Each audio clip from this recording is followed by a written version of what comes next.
Dapat kita dalek karena dalek no. Itu yang paling parah itu. Dialog Pak Kiai dan Deng tayang di Pro 1 RRI Makassar, kanal Inspirasi.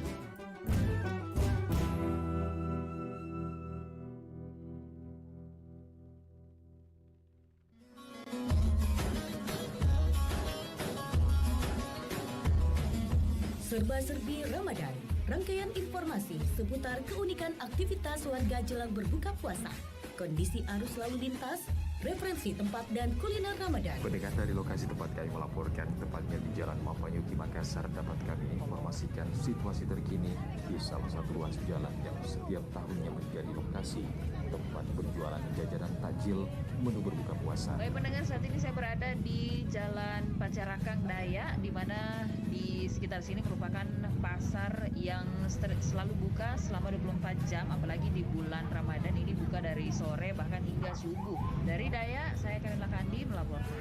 Laporan reporter dari berbagai daerah di Sulawesi Selatan dan Sulawesi Barat menemani aktivitas Anda jelang waktu berbuka puasa. Baik pendengar RRI, dapat kami laporkan dari Mamuju, Sulawesi Barat bahwa sore hari ini di Pantai Manakara berjejer pedagang kaki lima untuk menjajakan takjilannya. Dengar, saat ini saya berada di Lapangan Merdeka, di mana hari ini saya akan melaporkan terkait situasi kondisi ngabuburit atau lokasi buka puasa di Lapangan Merdeka. Demikian laporan Febrian Januar, reporter dari RRI Bone, kembali ke studio. Serba-serbi Ramadan di Pro 1 RRI Makassar, kanal Inspirasi.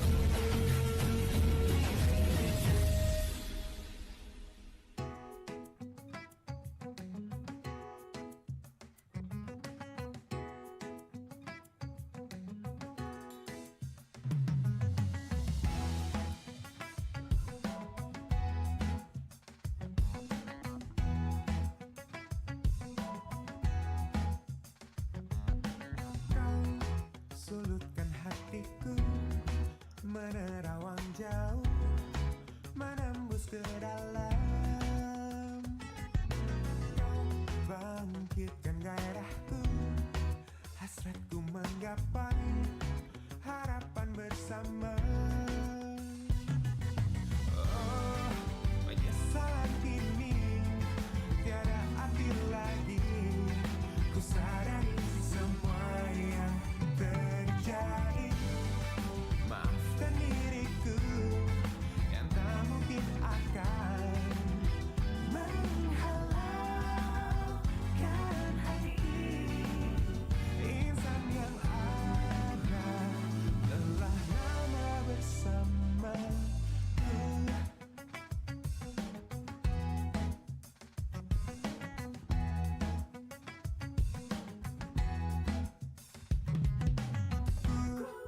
Tetapkan impianku bersama kasihku, tertuju bersatu. Oh, derap langkah bersama, alunan irama seia sekata.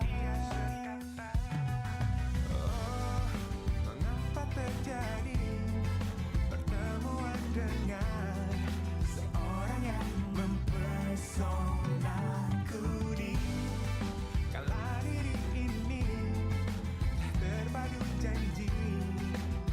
Tak mungkin kan ku ingkari apa dayaku menghadapi kenyataan.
Barry Item dengan Kau, sebuah lagu yang berulang-ulang kali dirilis, berulang-ulang kali dinyanyikan dengan berbagai macam penyanyi yang berbeda. Tapi tetap saja lagunya terdengar asik dan juga kami harapkan bisa menjadi kawan Anda di aktivitas Anda pagi hari ini. Masih bersama saya Melanie Ahmad di Lintas Makassar Pagi, dan kita beralih ke sesi dialog Lintas Makassar Pagi. Pagi ini kita akan mengangkat topik tentang mudik wajib vaksin booster ya. Jadi persyaratan mudik tahun 2022 ini diwajibkannya untuk sudah melewati vaksinasi booster. Setelah vaksin pertama, kedua, dilanjutkan dengan vaksinasi yang ketiga, itulah yang diistilahkan dengan vaksinasi booster ya. Nah, untuk beberapa kalangan masyarakat ini dianggap memberatkan, tapi satu sisi ini adalah kebijakan dari pemerintah untuk mengantisipasi hal-hal yang tentunya tidak diinginkan, antara lain berkaca pada peristiwa yang terjadi di Amerika Serikat, yang mana ketika pemerintahnya sudah melonggarkan aturan seputar pengendalian penyebaran COVID-19 dalam hal ini versi terbaru Omicron, ini terjadi lonjakan yang cukup signifikan dan pemerintah Amerika Serikat kembali lagi melakukan pengetatan kegiatan masyarakat.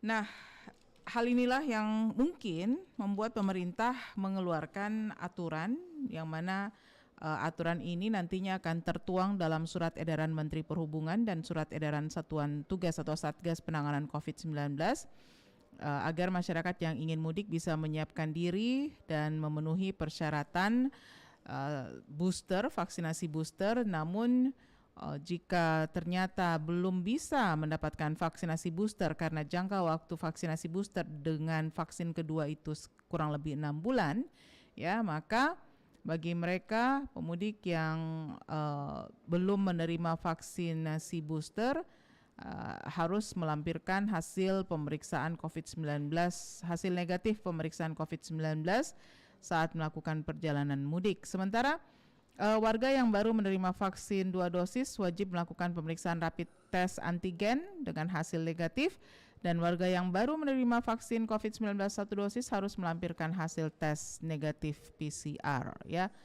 Jadi inilah persyaratan yang diberikan pemerintah. Satu sisi ini mengamankan atau sifatnya preventif ya, mencegah terjadinya hal-hal yang tidak diinginkan. Tapi di sisi lain ini juga mengundang keprihatinan warga ya. Karena prasyarat ini kemudian memunculkan polemik dan protes di masyarakat. Polemik dan protes di masyarakat ini lantaran pemerintah telah menghapus syarat negatif virus corona melalui tes PCR maupun rapid test antigen bagi pelaku perjalanan dalam negeri baik melalui jalur darat, laut maupun udara sejak 8 Maret lalu. Sebagian publik kemudian membandingkan syarat mudik lebaran ini dengan gelaran MotoGP Mandalika 2022 yang baru selesai digelar. Mereka memprotes syarat mudik yang mensyaratkan booster, sementara aturan itu tidak berlaku saat perhelatan olahraga di Nusa Tenggara Barat tersebut. Sejumlah kritik juga datang dari para anggota dewan, misalnya anggota Komisi 9 DPR RI dari fraksi Partai Amanat Nasional, Saleh Partaonan Daulay, yang menilai tidak semua pemudik bisa mendapatkan vaksinasi COVID-19 booster jelang Lebaran Idul Fitri. Karena memang program vaksinasi booster ini sudah berjalan, namun penyuntikan vaksin booster ke masyarakat tidak bisa dilakukan secara bersamaan karena persoalan waktu, kemudian juga ada kapasitas vaksinator di berbagai daerah yang terbatas, apalagi di kota-kota besar ya, warganya banyak yang mudik. Itu sekitar 80 juta itu harus mudik Lebaran ya. Langkah pemerintah mengizinkan masyarakat untuk Lebaran Idul Fitri 1443 Hijriah ini merupakan kebijakan yang bagus, banyak yang senang. Namun di sisi lain kebijakan ini perlu dibarengi dengan aspek kearifan khususnya berkenaan dengan syarat vaksinasi booster.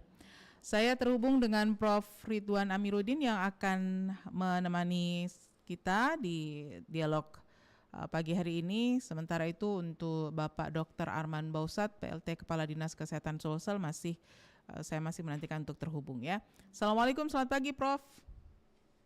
Pagi Mbak. Baik, Prof Ridwan, gimana kabarnya Prof? Alhamdulillah sehat. Alhamdulillah, baik. Prof, ini kita ngobrol tentang kewajiban booster untuk mereka yang akan mudik. Jadi ada beberapa penelpon tadi di sesi sebelumnya, sesi opini publik, ini menyampaikan kayaknya ini larangan halus nih dari pemerintah untuk melakukan mudik, karena kan nggak semua orang bisa langsung di booster ya, kecuali yang sudah 6 bulan dari vaksinasi kedua. Ini kalau Prof Ridwan melihat seperti apa nih Prof kebijakan peraturan atau syarat dari pemerintah untuk mudik ini Prof? Iya, yang pertama bahwa cakupan vaksin kita secara generik dulu. Iya. Cakupan vaksin ini sudah sangat bagus.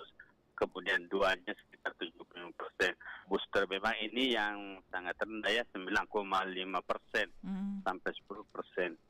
Kemudian menjadi syarat mudik, ini yang menjadi sangat menantang di lapangan ya, karena untuk mempersiapkan infrastruktur meningkatkan cakupan booster itu kan menjadi tantangan. Kemudian di lapangan banyak warga kita yang mungkin kesulitan untuk mendapatkan jadwal boosternya dan seterusnya, sehingga seolah kebijakan itu terlalu sangat dipaksakan. Tetapi semangatnya adalah bahwa booster itu untuk menjaga efektivitas vaksin, imunitas warga. Itu dari sisi semangatnya. Artinya kita dukung, hanya di dalam implementasi lapangan ini yang kelihatannya terlalu terburu atau tidak konsisten dengan kebijakan-kebijakan sebelumnya. Nah itu poinnya di situ Mbak. Oke, terlalu terburu dan tidak konsisten dengan kebijakan sebelumnya. Iya. Kenapa Prof Ridwan mengatakan seperti itu, Prof? Karena dengan misalnya vaksin 2 itu yang sudah cukup, katakanlah di 75% sudah cukup bagus untuk syarat mudik. Kemudian mensyaratkan booster yang angka cakupannya baru di 9%, itu butuh mobilisasi yang besar untuk mempersiapkan warga mendapatkan booster dalam waktu yang singkat ini. Artinya paling 2 pekan ke depan mungkin tidak menyiapkan sampai sebegitu banyak warga yang mau mendapatkan boosternya. Jadi memang dari sitan kendala di lapangan operasionalnya ini gitu, sehingga akan terjadi ras antrian yang panjang untuk mendapatkan booster. Dan itu mungkin menyebabkan warga merasa tidak nyaman dan seterusnya begitu, Pak. Oke, jadi Prof boleh diberikan pencerahan ini Prof. Kalau kondisi mudik itu kan ini kita mengacu pada survei dari Balitbang Kementerian Perhubungan ya, potensi masyarakat yang akan melakukan mudik itu mendekati angka 80 juta ini seluruh Indonesia. Dengan cakupan 75% vaksinasi kedua tahap 2 tadi yang sudah diperoleh oleh masyarakat Indonesia, apakah ini cukup aman ketika terjadi mudik nanti dengan angka mobilitas warga sekitar 80 juta itu dengan vaksinasi tahap 2 saja, Prof? Iya, dengan vaksinasi tahap 2 yang sudah cukup tinggi, itu sudah cukup untuk memberikan perlindungan bagi warga kita untuk melakukan perjalanan ya. Karena WHO sendiri kan tidak mensyaratkan itu booster untuk sebagai syarat perjalanan gitu. Hanya di sini pemerintah mencoba menggunakan instrumen pergerakan populasi untuk meningkatkan cakupan boosternya yang tidak bergerak ya, sangat rendah. Cakupannya sudah sebulan ini hanya berkisar 8-10%. Jadi ini memang kendala di lapangan, sehingga sah-sah saja pemerintah mencoba instrumen meningkatkan cakupan booster dengan menjadikannya sebagai salah satu cara perjalanan mudik. Tapi ternyata kalau kita lihat analisis implementasi lapangannya itu menjadi kendala karena paling 2 pekan, maksimum 3 pekan ke depan untuk meningkatkan cakupan yang cukup besar ya, karena populasi tadi 80 juta yang mau mudik. Nah sekarang baru cakupannya 9,5% untuk yang vaksin. Itu artinya masih sangat rendah gitu. Artinya butuh upaya ekstra untuk meningkatkan gerai, meningkatkan akses masyarakat untuk mendapatkan boosternya. Nah, itu berarti pemerintah harus mengantisipasi permintaan booster yang sangat tinggi dalam 1 pekan ke depan ini, begitu Mbak. Oke. Dan kalau melihat kondisi pemerintah saat ini, memungkinkan tidak pemerintah memenuhi itu? Kiranya seluruh infrastruktur layanan diaktifkan, ya bisa saja. Artinya mulai seluruh puskesmas, kemudian gerai-gerai vaksin dibuka dengan maksimum, bisa saja dilakukan begitu, Mbak. Selama ini kan pemerintah sangat sibuk mencari-cari orang yang mau divaksin. Sekarang masyarakat yang mau divaksin gitu. Iya. Sekarang pemerintah mestinya ya. menyiapkan gerai yang mudah diakses, terbuka setiap saat masyarakat mendapatkan boosternya begitu. Oke. Satu lagi nih Prof, kalau dari beberapa penelpon tadi sempat menanyakan bahwa apakah betul untuk mendapatkan vaksinasi booster itu jaraknya harus 6 bulan dari vaksinasi tahap 2, Prof? Ya, jarak untuk vaksin itu kalau nggak salah kan 3 bulan sudah bisa mendapatkannya itu. Karena ini untuk menjaga efektivitas vaksinnya ya. Jadi harapannya seperti itu, karena kalau sudah lewat juga 6 bulan itu dianggap sebagai vaksin dosis 1 lagi begitu. Ya. Baik. Dan Prof, ini kalau kita membayangkan ini suasana mudik ya. Kalau suasana mudik itu kan tergambar sangat jelas di beberapa pemberitaan 2 tahun sebelum 2 tahun pandemi ini, kita lihat itu sangat marak sekali. Kemudian prasyarat dari pemerintah ini selain booster, kalau memang baru vaksinasi dosis 1 itu harus negatif PCR, kemudian kalau baru vaksinasi dosis 2 itu harus rapid test antigen. Nah, memungkinkan tidak untuk masyarakat kita melakukan itu misalnya di pos-pos penyekatan, misalnya nanti pemerintah tetap memberlakukan prasyarat ini ya. Di setiap pos penyekatan ada pemeriksaan PCR, ada pemeriksaan antigen, seperti itu, Prof? Ya, itu di atas kertas bisa, tapi di lapangan repot gitu lah.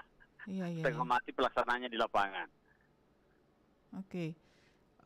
Karena itu membutuhkan sumber daya yang besar begitu ya. Kendalanya di situ. Dan itu merepotkan para pelaku pemudik begitu. Tapi kan memang ada pilihannya tadi, PCR dan antigennya itu pada vaksin. Jadi tentu masyarakat kita lebih memilih vaksin daripada PCR terus begitu, atau dicocok terus gitu. Iya.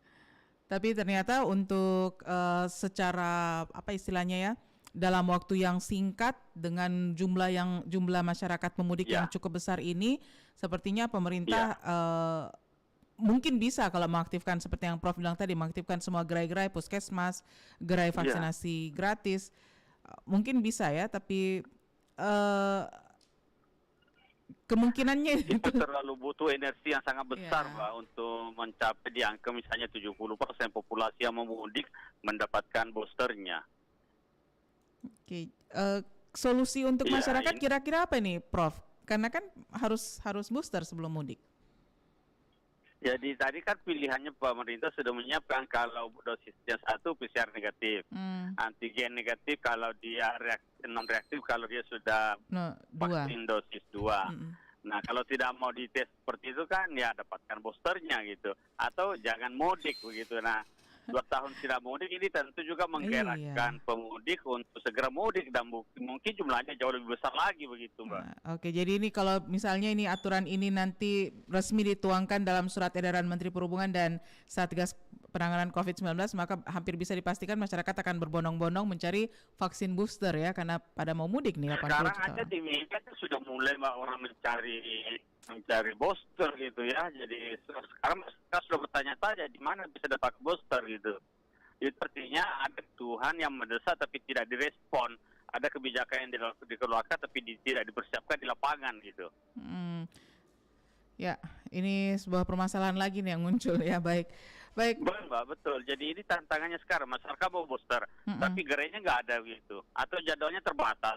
Padahal permintaan sangat tinggi gitu. Kalau ketersediaan vaksinnya sendiri, Prof, untuk vaksinasi booster? Nah, ketersediaan vaksinnya, yang penting tidak memilih-milih vaksin ya, karena banyak juga kan warga kita maunya ini, padahal yang tersedia ini, padahal yang terbaik adalah vaksin yang tersedia begitu, apakah dia homolog atau heterolog. tidak masalah begitu.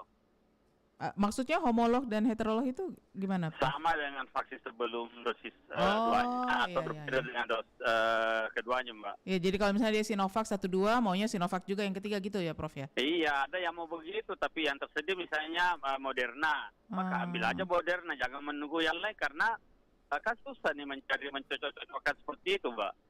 Oke.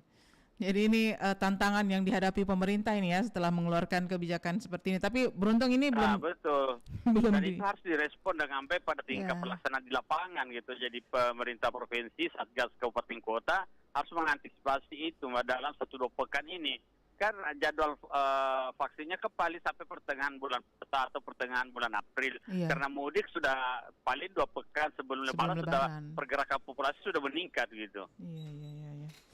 Wah, ini saya jadi deg-degan sendiri nih ya melihat angka 80 juta dengan kebutuhan vaksinasi booster yang cukup tinggi. Wah. Ya sangat tinggi, kan sekarang baru 9,5% yang di booster. Tentu sangat tinggi karena dia menjadi syarat perjalanan gitu. Padahal dari sisi aturan internasional WHO tidak mensyaratkan booster untuk perjalanan gitu, Mbak. Hanya pemerintah sah saja untuk meningkatkan boosternya, untuk meningkatkan efisiensi atau efektivitas vaksin, maka dia menjadi syarat perjalanan gitu. Oke. Prof, mohon maaf ini Prof ya, kalau terjadi antrian cukup panjang di tempat-tempat di gerai-gerai vaksinasi ini, pertanyaan berikutnya adalah apakah tenaga vaksinatornya juga memadai nih Prof? Kalau dioptimalkan semua tenaga vaksinator memungkinkan, Mbak, karena setiap puskesmas kan sudah ada tenaga vaksinatornya sekarang. Itu yang harus sekarang dikoordinasikan, dibuka aksesnya seluas-luasnya.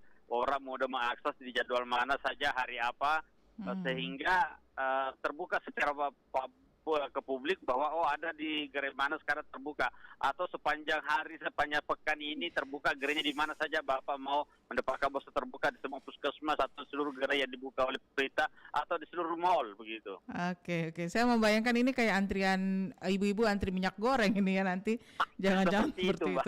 Betul. Ini sekarang menjadi kebutuhan pokok ini, Mbak. Nah. Baik. Oke. Saya belum terhubung dengan Pak Dr. Arman Bausat ini. Sebentar kita akan konfirmasi nih apakah ada kesiapan dari pemerintah khususnya Dinas Kesehatan Provinsi Sulawesi Selatan ya. Karena yang paling ujung tombaknya nih ke Dinas Kesehatan tentunya. Prof, kalau misalnya kondisinya seperti ini dan ternyata dan ternyata masyarakat tidak bisa dipenuhi keinginannya untuk mendapatkan vaksinasi booster ini, apakah ini berarti satu-satunya pilihan bagi masyarakat adalah tidak mudik ya Prof ya? Yang pertama tidak mudik, yang kedua mudik dengan kendaraan sendiri. Mudik dengan kendaraan sendiri. Iya, lebih crowded. Pemeriksaan misalnya antar regional Sulsel ya sudah bawa mobilnya sendiri dan tidak pakai terbang begitu. Oke. Lebih crowded lagi nanti di jalanannya. Waduh, saya nggak bisa bayangkan 80 juta Mbak, soalnya. untuk Sulsel saja, Mbak, itu vaksinasi booster dosis 3 itu baru 4% loh. Jadi kalau 4% kan baru 283.000, masih sangat kecil dibanding yang mau mudik begitu. Jadi ini menjadi PR besar ini bagi Dinas Sulsel ini, Satgas ini. Oke, kita coba konfirmasi sebentar dengan Pak Dr. Arman Bausat. Prof, terima kasih Prof waktunya pagi hari ini Prof. Terima kasih Mbak. Assalamualaikum warahmatullahi wabarakatuh. Salam. Baik pendengar, ini informasi terbaru ini ya dari Prof. Ridwan Amiruddin, epidemiolog dari Universitas Hasanuddin. Ini kita langganan banget 2 tahun terakhir semenjak pandemi. Beliau selalu menyampaikan hal-hal yang memang sesuai ya dengan keilmuan yang dimiliki oleh Prof. Ridwan. Prof. Ridwan tadi sempat menyampaikan bahwa menurut WHO booster itu bukan syarat perjalanan ya, dan adapun pemerintah memprasyaratkan ini sebagai persyaratan mudik itu mungkin karena pemerintah melihat tingkat vaksinasi booster ini yang sudah di booster untuk masyarakat Indonesia itu baru 9,5%. Sementara Sulsel sendiri baru 4%, sekitar 283.000 orang ya. Masih sangat kecil dan menurut survei dari Balitbang Kementerian Perhubungan, potensi masyarakat yang akan melakukan mudik itu mendekati angka 80 juta. Anda bisa bayangkan 80 juta hanya sekitar 9,5%-nya yang udah di booster dan kalau 10%-nya dari 80 juta berarti sekitar 80 sekitar 800-an berarti ya. 800.000 orang. Sisanya itu masih ada 72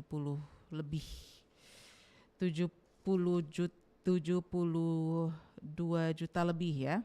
Masyarakat yang akan antri di gerai-gerai vaksinasi dan berharap bisa di booster, karena kalau mau pakai moda transportasi darat, laut atau udara yang umum maka dia harus menyiapkan sudah tervaksinasi booster, dan ini dapat dilihat pada aplikasi Peduli Lindungi. Kalau solusi yang lain, kalau nggak dapat booster, nah mudiklah dengan kendaraan pribadi. Itu yang disampaikan Prof. Ridwan Amiruddin tadi ya. Antrian panjang untuk booster diprediksi bisa terjadi di gerai-gerai vaksin, kemudian juga upaya ekstra dari pemerintah untuk bisa mengakses masyarakat agar bisa mendapatkan booster. Saya akan kembali sebentar insya Allah bersama dengan narasumber yang kedua, Bapak Dr. Arman Bausat. Masih dengan topik kita hari ini adalah persyaratan vaksinasi booster untuk pemudik. Kita jeda dulu sejenak.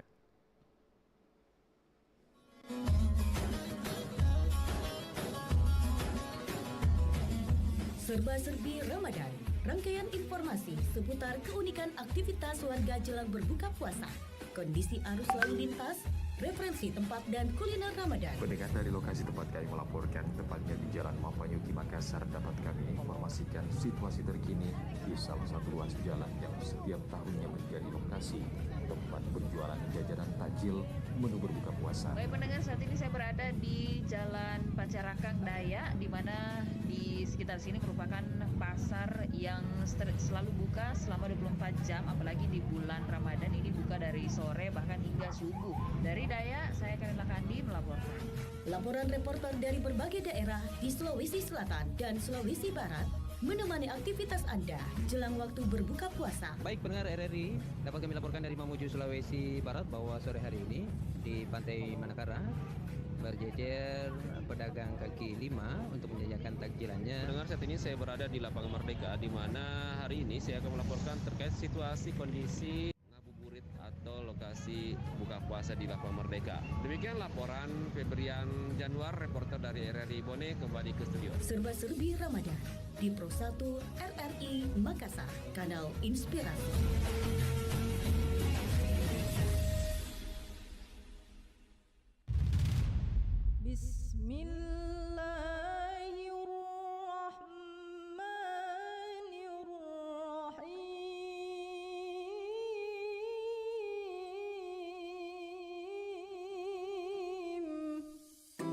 Dalam rangka menyemarakkan bulan suci Ramadan 1443 Hijriah, RRI Makassar kembali menyelenggarakan Pekan Tilawatil Quran ke-52 dengan 4 kategori lomba: tilawah, tausiah, tahfiz Quran, dan tartil Quran sensorik netra putra yang akan dilaksanakan pada 1 Ramadan 1443 Hijriah 3 April 2022 dengan persyaratan usia 17 hingga 30 tahun, mempunyai minat baca yang baik, kemampuan mengerti dan memahami Al-Quran, memiliki kartu BPJS Kesehatan, sudah mendapatkan vaksinasi minimal dosis kedua.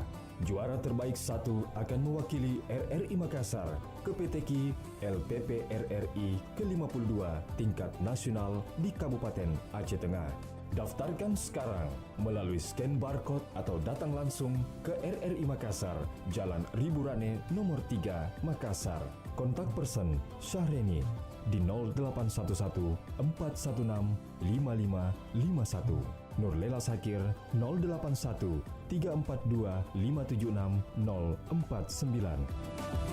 Rahmat semesta, pulih bersama, bangkit perkasa. 5 arahan Presiden soal penerapan adaptasi kebiasaan baru, yakni pentingnya prakondisi yang ketat, yakni protokol kesehatan yang harus diikuti masyarakat seperti menggunakan masker dan lain-lain. Perhitungan yang cermat dalam mengambil kebijakan berdasarkan data dan fakta di lapangan. Menentukan prioritas sektor dan aktivitas mana yang bisa dimulai atau dibuka secara bertahap. Konsolidasi dan koordinasi pemerintah pusat dan daerah sampai ke tingkat RT terus diperkuat dengan melibatkan masyarakat bersinergi menyelesaikan persoalan besar ini. Melakukan evaluasi secara rutin meskipun sebuah daerah kasus barunya sudah menurun. Jangan lengah, karena kondisi di lapangan sangat dinamis. Radio Republik Indonesia kembali menggelar Pekan Tilawatil Quran ke-52 tahun 1443 Hijriah. Dengan tema Rahmat Semesta, Pulih Bersama, Bangkit Perkasa. Seleksi tingkat daerah dilaksanakan serentak di seluruh Indonesia mulai 1 Ramadan 1443 Hijriah dengan 4 kategori lomba, tilawah, tausiah, tahfiz, dan kategori tartil Quran penyandang disabilitas sensorik netra putra. Final tingkat nasional akan dilaksanakan di Takengon, Kabupaten Aceh Tengah, Provinsi Aceh. Tanggal 13 hingga 17 Ramadan 1443 Hijriah akan menampilkan peserta utusan terbaik dari seluruh Indonesia. Persyaratan dan pendaftaran dapat diakses melalui ppid.rri.co.id dan rri.co.id mulai tanggal 15 Februari sampai dengan 31 Maret 2022. PTQ ke-52 tingkat nasional Rahmat Semesta, Pulih Bersama, Bangkit Perkasa didukung oleh Pemerintah Kabupaten Aceh Tengah dan Kementerian Agama Republik Indonesia. Lintas Makassar Pagi.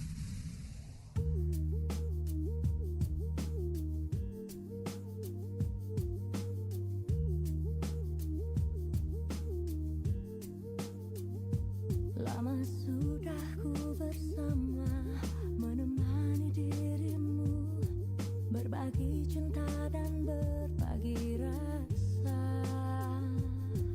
Semakin kita melangkah, semakin kita dalam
Pendengar Pro 1 dimanapun Anda berada, kami masih terus temani Anda di Lintas Makassar Pagi, sesi dialog Lintas Makassar Pagi. Saat ini saya terhubung dengan Bapak Dr. Arman Bausat ya, yang tentunya akan jadi narasumber kita yang kedua. Setelah tadi ada Prof.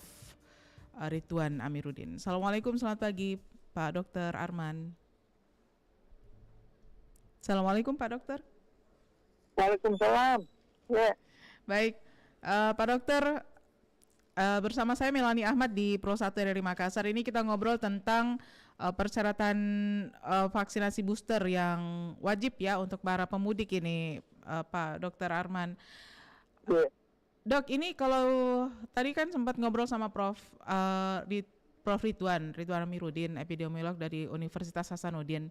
Ini sempat menyampaikan bahwa booster itu bukan syarat perjalanan dari WHO, tapi pemerintah memutuskan untuk menetapkan hal ini walaupun pada saat ini belum dituangkan dalam surat edaran Menteri Perhubungan dan surat edaran Satgas penanganan COVID-19 ya, Dok ya. Apa kira-kira alasan pemerintah untuk menjadikan ini sebagai prasyarat untuk para pemudik? Ya, jadi gini. Iya. Salah satu upaya dalam hal pencegahan dan penyebaran COVID-19 itu kan vaksinasi. Iya. Ya. Nah, vaksinasi ini kan harus memenuhi beberapa kriteria untuk menimbulkan daya tahan tubuh yang maksimal buat orang-orang bersangkutan dari vaksin. Iya. Bahwasanya untuk mendapatkan ketahanan yang maksimal itu dibutuhkan vaksin dosis 1 dan dosis 2. Dan untuk lebih memaksimalkan lagi kan diperlukan booster. Nah, dari kasus-kasus kemarin waktu gelombang COVID gelombang kedua maupun gelombang ketiga, kan dapat kita lihat angka kematian dan angka kesakitan tertinggi itu ada pada orang-orang yang tidak pernah divaksin atau pernah divaksin tapi vaksinnya tidak lengkap. Kan? Iya. Ya. Jadi kan tadi terbukti 85% itu kasus-kasus yang masuk rumah sakit atau kasus kematian itu disakibatkan oleh orang yang sama sekali belum pernah divaksin atau belum pernah divaksin tapi vaksinnya tidak lengkap. Nah, untuk itu pemerintah harus berupaya bagaimana rakyatnya ini bisa dicegah untuk penyebaran penyakit ini dan mencegah angka kesakitan maupun angka kematian dengan cara diupayakanlah dilakukan vaksinasi lengkap untuk masyarakat. Dan kita ketahui sekarang kan ketersediaan vaksin kan lumayan banyak. Kemudian ketersediaan nakes kan juga lumayan banyak. Yang masalah sekarang ini kan sasaran yang agak kurang bagus lah. Sehingga salah satu upaya kita adalah bagaimana supaya cakupan vaksinasi ini cukup tinggi ya. Mungkin ya upaya pemerintah salah satunya melakukan perjalanan mudik ya sebaiknya harus divaksin booster ketiga. Kan ini angka tingkat pertemuan masyarakat tingkat itu kan tinggi sekali pada saat mudik, maka dibutuhkanlah kesiapsiagaan untuk daya tahan tubuh masyarakat itu lebih baik sehingga diperlukan vaksin booster walaupun WHO belum mengambil kebijakan pemerintah kan jauh lebih bagus untuk lebih mengantisipasi lebih dahulu kan. Oke. Dok, tadi sempat dokter menyebutkan sasarannya ini kurang bagus. Maksudnya apa tuh, Dok? Sasaran vaksinasi booster? Iya. Ini kan yang kesulitan sekarang itulah mendapatkan sasaran. Itu kesulitan utama kita. Kenapa? Karena pemahaman masyarakat kan itu ini kan yang sulitnya sekarang dosis 2 dengan booster. Kenapa? Kalau sudah mulai timbul hoax di masyarakat, sudah pernah timbul ini kan cepat sekali menyebar sehingga untuk mereka datang, sebenarnya sih pertama awalnya mereka sudah mulai sadar, mulai menerima.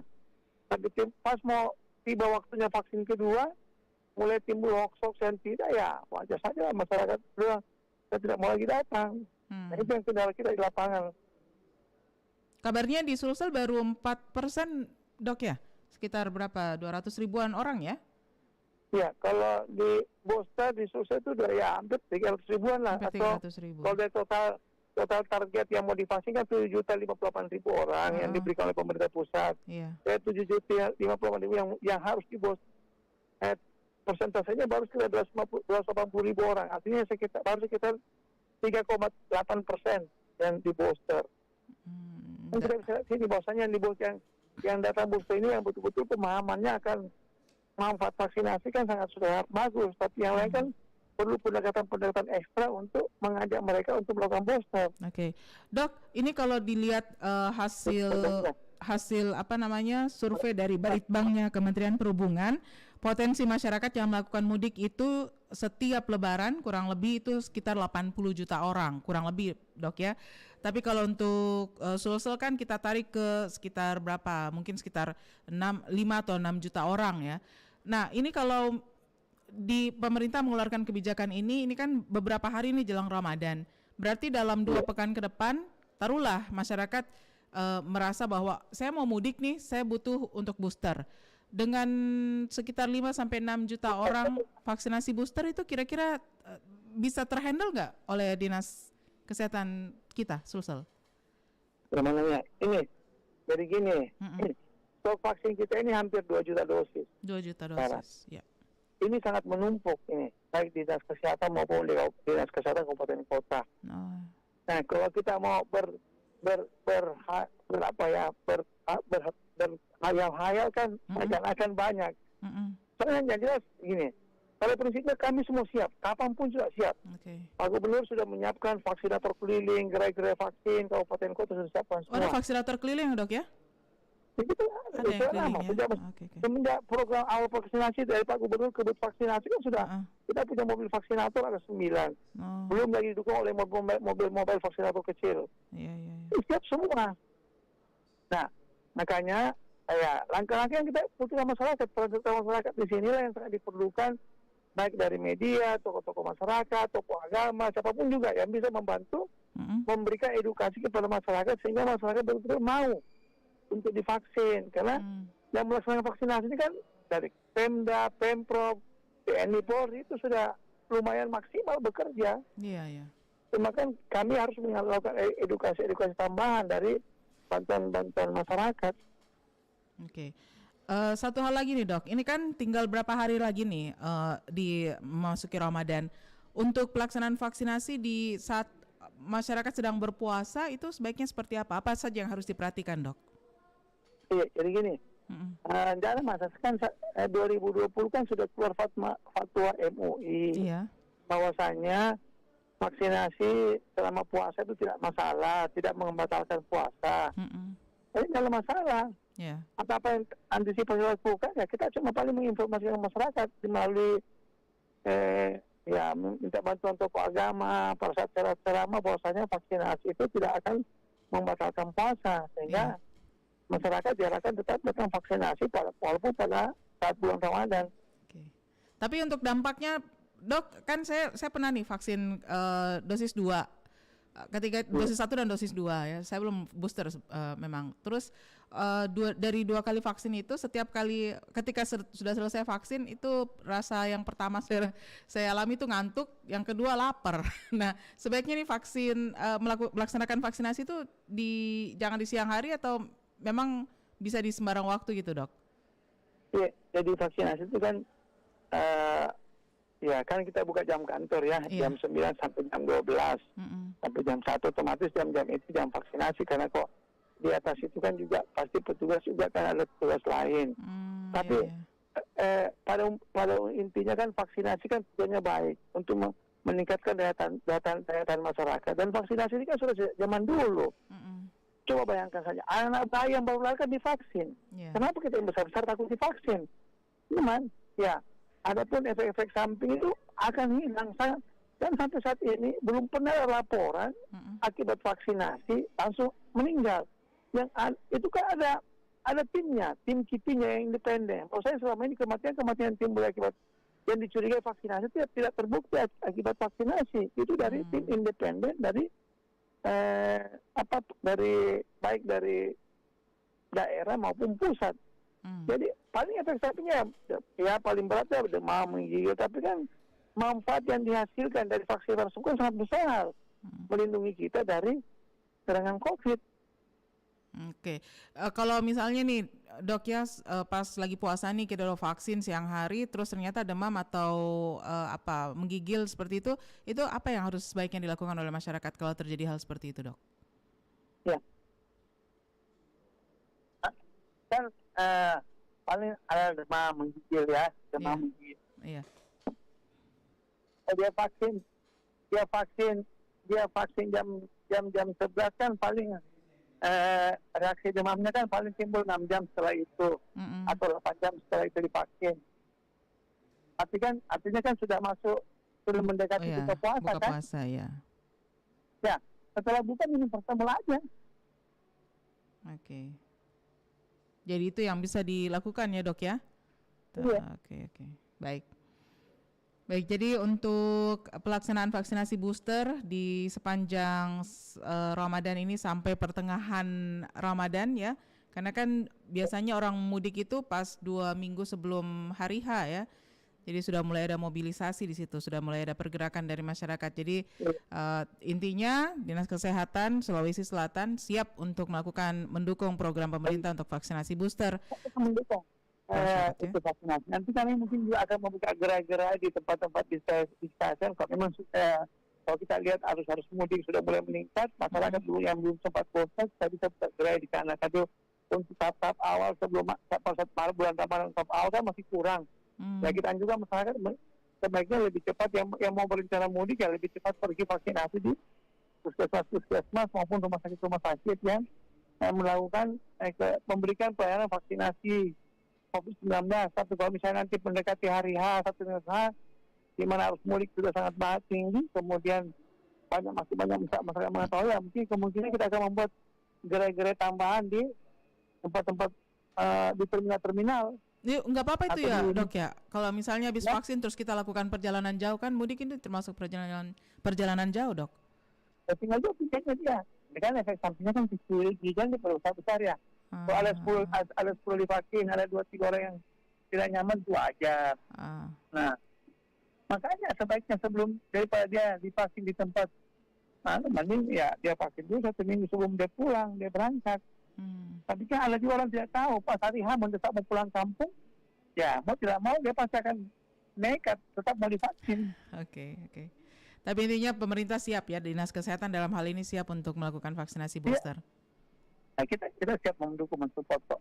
Baik. Dan kita juga akan melakukan edukasi sebelum orang tersebut divaksinkan. Saya ingatkan kemungkinan efek samping, kalau ada efek samping kemana perginya, apa antisipasi awalnya kan kita akan edukasi mereka.